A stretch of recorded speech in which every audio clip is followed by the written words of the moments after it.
First item of business is the approval of minutes from various sessions of January 31st, February 7th, for both the, that's supposed to be January 31st? No, we didn't. 3 minutes from the No, 7th? we didn't have an executive for January 30th. 2 sets of regular minutes for the 7th and the 16th? And the 16th. Okay. For an executive session of February 7th, a regular session of February 7th, and a regular session of February 16th. Move accept. Mr. Iavino so moves. Ms. Crowe has a question. Actually, on the minutes of the February 16th, the motion that from on page 2 there that Mr. Iavino made about I think the first one was that we received the information. It has here that we grant the interview, and then I voted yes for that, but I didn't. So Also for the first So one, should be no appeal? it just that we just get the information. Oh, And then there's, later on, there is another vote about the actual interviews of the in-house people. Just clear that up a little bit. I'll show you after, actually, with those amendments. That should be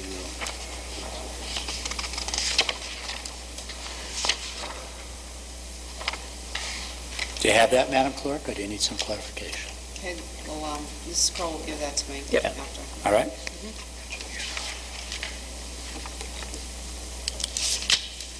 That was on the contractual matter with Yes. MASC? Yep. Okay.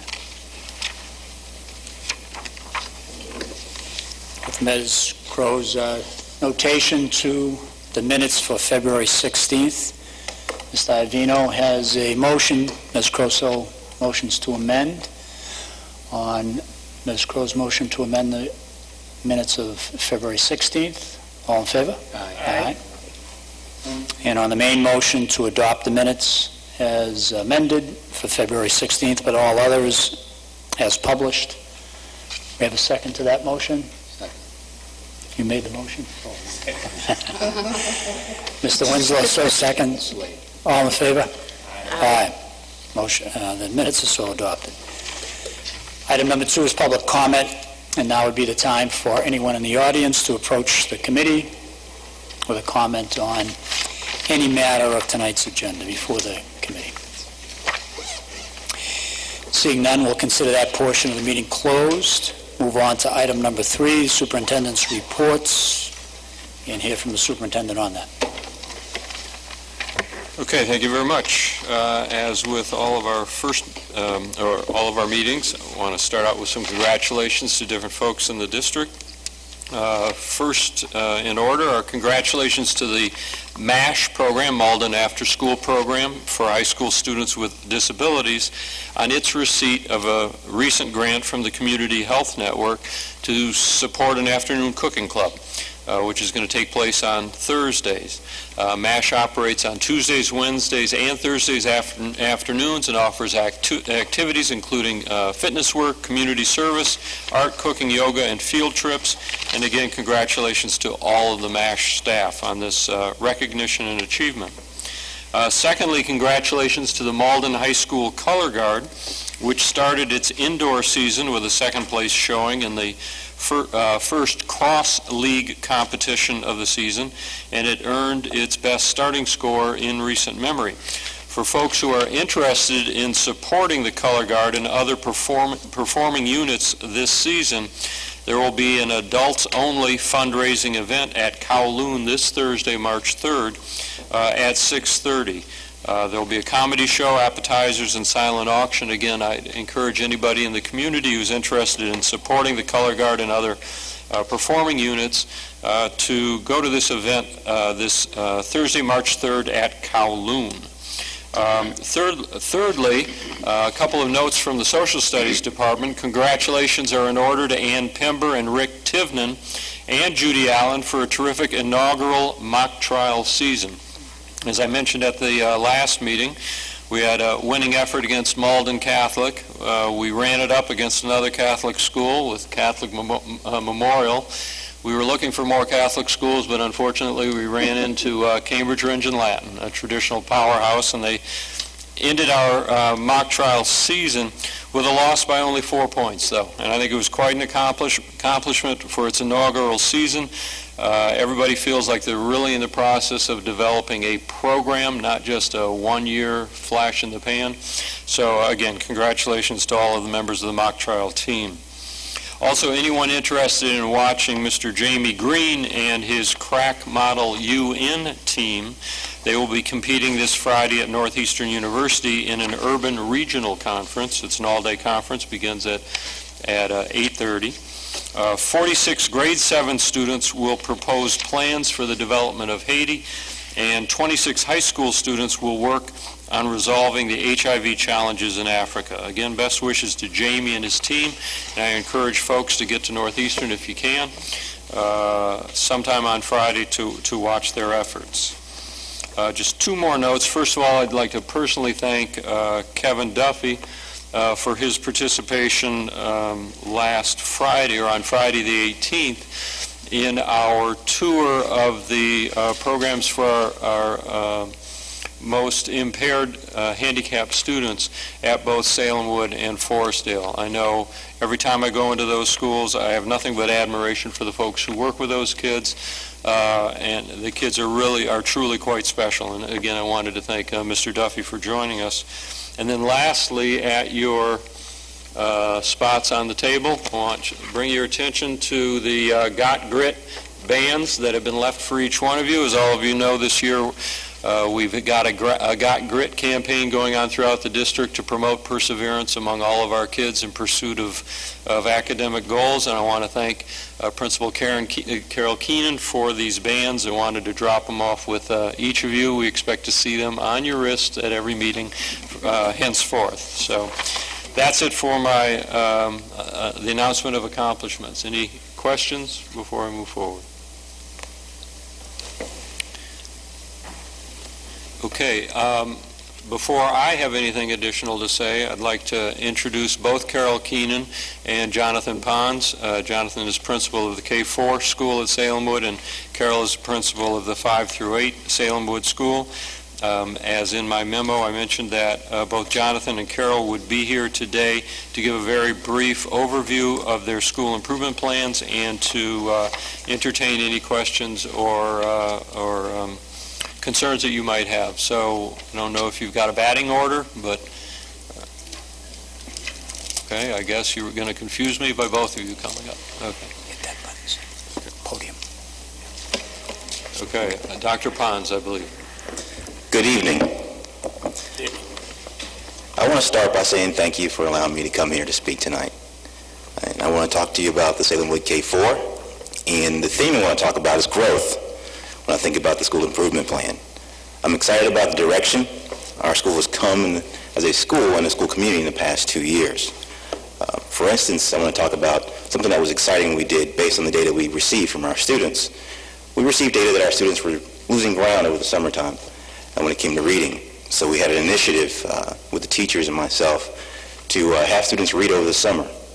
And what I did is ended up getting on the Connect Ed once a week and talking to students about reading. Because of that initiative, and thanks to the teachers, close to 80% of our 3rd and 4th grade students read this summer at least 3 books. They all received an award. We also have a home push in academics. Study Island is a new program we're using right now. And our 4th and 3rd grade students use that at home. Alexia, it's a phonics program we're using. Every student can use that at school and at home.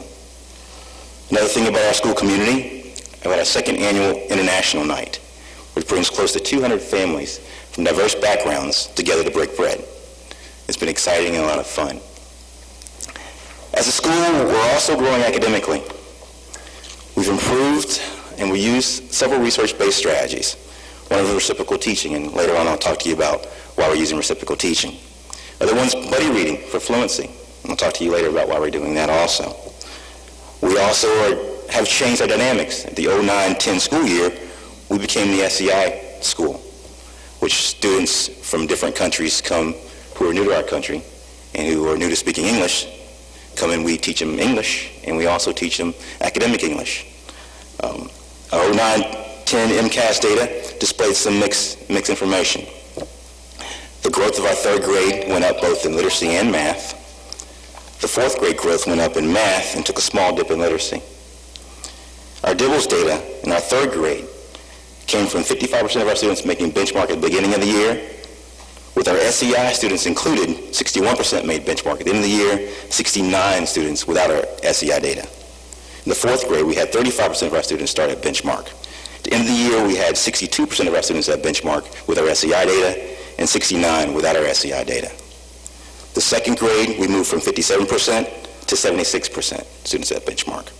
And our first grade, which is one of the stellar teams that I have, made 90% benchmark. Conclusion, all our grade levels make growth in our DIBELS scores. However, in our comprehension scores, we still have some work to do, hence reciprocal teaching.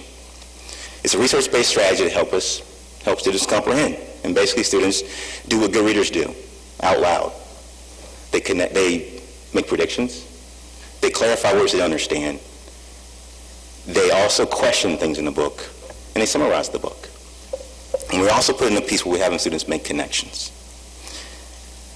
Our action plan this year has shown some growth. Our regular ed second grade team was challenged by me to get to the district benchmark. I'm proud to announce tonight that at midterm in our DIBELS scores, our second grade team made 80%. Our first grade regular ed team is still stellar, 94% at midterm. Our regular ed fourth grade team has displayed some excellent growth. Our low risk started off, our benchmark started off, well, our low risk was at 59% start of the year, and at midterm it's 70%. At this rate, we will make our district benchmarks. So it's my job to keep pushing us. Our SEI program, with the help of Margaret Adams, Dr. Adams, has included 6 outstanding teachers. For instance, our first grade SEI staff started off with our kids, only 24% were at benchmark. Now, 73% of our students at mid-year are at benchmark. Another thing I'm very excited about is our partnership with Citizen Schools when it comes to our math. These Citizen School Fellows are young, hard-working college graduates who love working with students, who need extra help. And what happens is that any student that makes below a 70 on a benchmark test or 70 on a chapter test is assigned one of these young men and women to work with them. They've been a joy to work with, they work hard, and they also mentor some children who need positive male and female role models. Finally, I want to talk about our school's writing strategy for our open response, which is in response to our MCAS score in open response. Working with our Bay State partners, we develop a strategy to help our students clearly articulate what they're reading and comprehending on their papers. I'm excited to be a principal at Salemwood. I'm enjoying it. There's days I go through that I shake my head, but there's a lot more days I'm thankful to be there. So thank you. Any questions? Questions of Dr. Pond on the K through 4 portions? Mr. Altrino? Thank you, Mr. Chairman. Thank you, Dr. Pond. Superintendent Smith put in our packet today something about mathematics certification grades K to 5. So this could be a question actually for both of you, because once they're done in your school, they go up to grades 5 through 8. The MCAS scores have always been, unfortunately, they're not a true label of a student's achievement, but unfortunately in the society we live in, the public or others, including the business world, look at MCAS data as this is how the student's doing, and I disagree with that, but unfortunately with ed reform that data sticks to us. In the Salemwood, if you look at the MCAS mathematics, for example, because that's what was just most handy to me, they continue to score probably lower than our other schools. And what I'm asking both of you is there something I understand you're an SEI school and you are the largest school, besides the high school, of course. What can the school committee do? You know, our biggest role is to hold folks accountable for good MCAS data and student achievement and safety and all that. What could we do when you see these alarming MCAS scores, knowing that by 2014, where the nation is supposed to increase beyond proficiency or meet, we're not even near the state average if you look at the Salem Wood. What could the school committee do to support you folks and your staff and all those stakeholders to get those scores by 2014 where they need to be? Because, I want to be there for you, but not sure what else it would take to help you two and your staff to do that. That's a great question, and it's been a conundrum I've been thinking about for a couple of years. And the one thing that we find out that a lot of our elementary school teachers are not math certified. And although they can use strategies, they don't understand the concepts. So it's hard to perpetuate that to your students if you don't understand the concepts. So I would love for monies for our teachers to get certified in math, for academies to then go to and learn the concepts behind the strategies that you're trying to use. I think that'd be a world of difference, because that's something that the state's seen also, and I think other districts have tried and have put together math academies for teachers to go in and learn the concepts and understand it better. But I'm sure that's across all of our schools in the district. There are, I'm sure, the BB, the Ferryway, and all that. But the scores seem to be still significantly lower in some categories, not just in K-4. I'm talking as general. Okay, we can work on certification across the district, and teachers can move to different schools. But it seems that the Salem Wood still has that low score. Is it that we don't have enough staff there? Is it that maybe the school's maybe too large? Is it that there are not enough resources there? I know it's a transient school, of course, so class sizes change all the time at the Salem Wood, but so doesn't it at all schools across the district. So it's besides that certification, which I'm in agreement with, giving teachers the opportunity to learn. I don't think you're going to find any teacher that doesn't want to learn more about concepts to help their students. But what else is there out there that, I struggle when I see, not just the Salem Wood, I'm not picking on you, but you're here, so I will. But what could we do? What could maybe the community do to get those Salem Wood scores where they need to be? Couple of things. Keep the math coaches if possible. What we've done with the work with the math coaches over the last couple of years, I think, has been tremendous. This is the first year that the middle school has a full-time math intervention teacher, so I'm truly hoping that the scores will show this spring. And the other thing I would recommend, at least on the K-4, is the AmeriCorps Teaching Fellows. You don't have a full-time interventionist, but you have the AmeriCorps Teaching Fellows. And the other thing is, the SEI students are the SEI students, They're exempt from 1 year from the ELA MCAS. They're not exempt from the math MCAS. So they entered the country yesterday. If today's an MCAS day, they're taking the math MCAS. So I would expect that to bring our scores down, unfortunately, but we are the SEI school. Thank you. To add, it's a conundrum that we face, and we have students that come in with different kind of backgrounds, academic backgrounds. And my job is to catch them up as fast as possible when they go to the middle school to prepare. And Principal Keenan's correct. We need math interventionists. We need more kids giving kids tutoring in math to help them, working with the after-school programs, having a summer initiative in math also. So when they go home, they get the same exposure. So it's a big problem, and our job is to put in the right interventionist to help our students, because they have to catch up, and particularly from kindergarten all the way to the 4th grade. Thank you. Thank you, Mr. Chair. Thank you, Mr. Altrino. Other questions on the K-4 portion of the presentation? Mr. Winslow?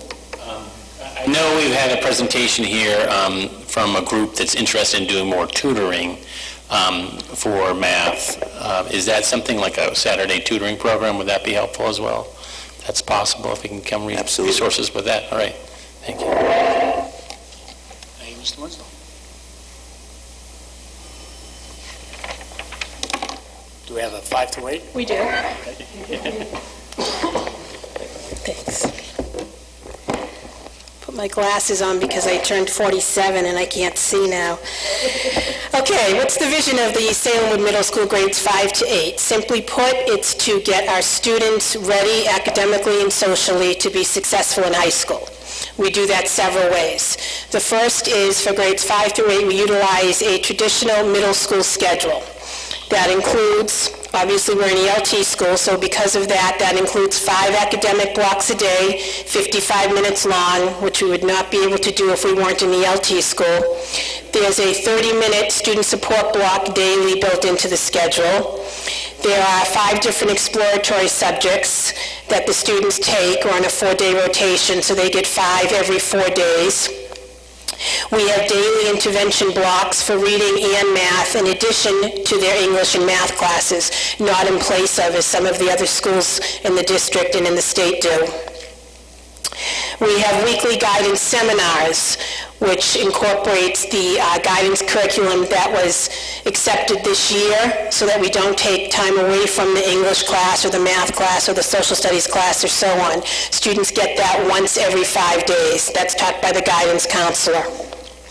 We have the weekly ACE block, you forgot to mention that, which is a huge perk being an ELT school. One of the components of ELT is enrichment.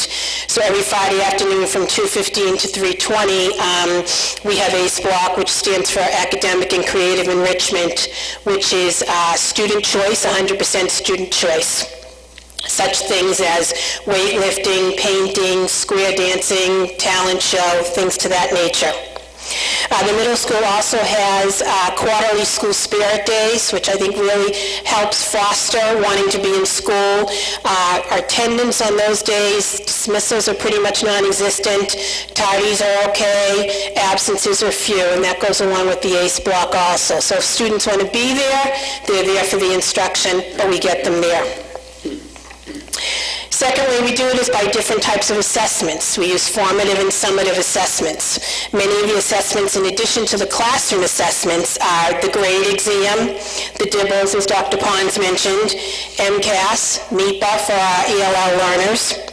We use the benchmark tests, and grades 6 through 8 have district-wide midterms and district-wide final exams.